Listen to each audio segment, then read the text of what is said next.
And Bangladesh is accusing India of aggravating the devastation caused by the recent floods in its eastern districts by releasing water from the Dumbur Dam in Tripura. Now, torrential rains have triggered severe flooding across India's eastern, northeastern regions and eastern Bangladesh.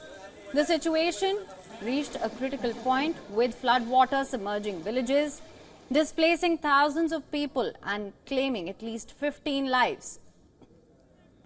Meanwhile, the Indian High Commissioner to Bangladesh, Pranay Verma, has met interim government's chief advisor, Professor Mohammad Yunus, while the two sides called it a routine meeting.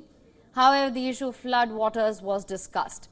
Bangladesh shares numerous rivers with India. It has voiced concern that the flooding in the eastern districts has been due to release of water from the Dumbur Dam, located upstream in Tripura. Indian officials have refuted the claim, emphasizing that natural causes rather than human intervention have caused the disaster.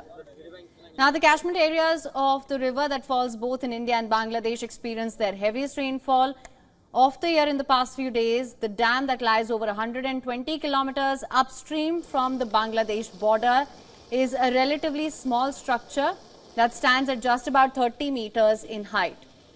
It primarily serves to generate electricity, with Bangladesh receiving a portion of the supply from Tripura. Indian authorities have pointed out that the flooding in Bangladesh is primarily due to the heavy rainfall in rivers' catchment areas, both in India and Bangladesh. While the dam does release the water automatically during periods of significant inflow, the flood waters are a result of a natural runoff from these catchment areas. For latest news, download the WION app and subscribe to our YouTube channel.